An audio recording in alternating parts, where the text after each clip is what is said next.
Hi, my name is Nick, and I'm here to demonstrate some different pitches that will help you be a successful pitcher.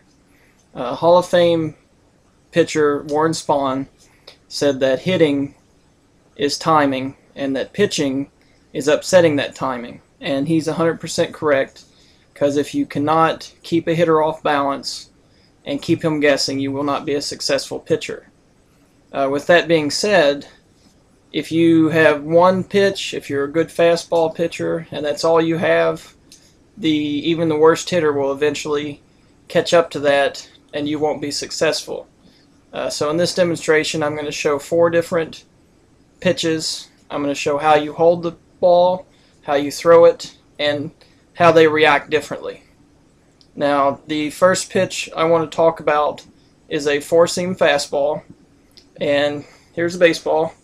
They call it 4-seam because the horseshoe shape of the lace here is where you hold it, and when you cross these 2 fingers across, your fingers make 4 points of contact with the laces.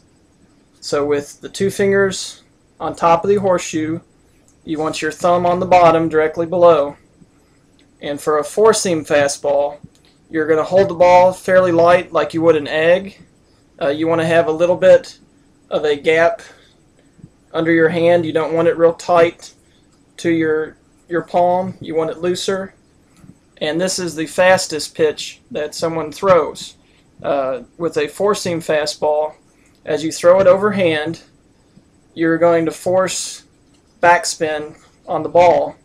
And that backspin, the physics of going through the air, will help it maintain velocity and stay in the air longer, which some batters will say a good 4-seam fastball rises, when in actuality you're tricking their brain into it's not dropping as much as their brain is calculating. So it looks like it's rising, even though the pitch is definitely descending, just not as fast as other pitches descend. The next pitch is a 2-seam fastball. They call it this because of the 2 seams along the other end. The last pitch we threw was along the horseshoe side of the laces. With the 2 seams, again, fingers on those 2 laces, so you're making 2 points of contact with the laces, thus a 2-seam fastball. Your thumb underneath, and this one you hold a little tighter, and the reason you do that, you are causing more friction with the ball, so that when you're throwing it overhand, you're going to have a little bit of more of a side rotation with the backspin, as opposed to a direct backspin of the 4-seam, and that's going to cause a little bit of sideways movement as it reacts with the air in the environment as it comes into the hitter. So this pitch doesn't travel as fast as a 4-seam fastball, usually 2 to 3 miles slower per hour, as you're causing more friction, and the more friction is more drag coming out of your hand and less velocity. The next pitch I want to talk about is the curveball. The curveball, we're going to look again at the horseshoe side of the laces. You put your middle finger along that seam with your index finger next to it, and I do what you call spiking a curveball, which is moving this finger up a little bit where more of your fingertips gripping the ball. And I do that because my hands are smaller.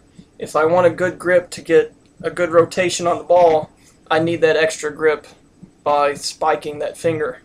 My thumb's along the bottom of the ball, not directly center, but over kind of on a side lace. Again, that's to have a better grip and cause friction.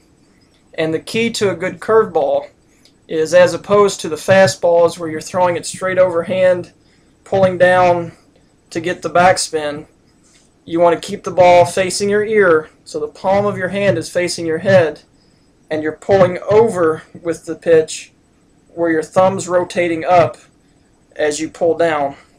And what that's going to cause is a top spin toward the batter instead of the backspin of the fastball, and that's going to cause it to dive downward as it gets to the plate. And depending on if you're coming straight over or if you angle a little, you can have it break across toward the outside of the plate, or straight over, what they call a 12-to-6 curveball. The last pitch I want to talk about is a knuckleball. This is much slower than the other pitches.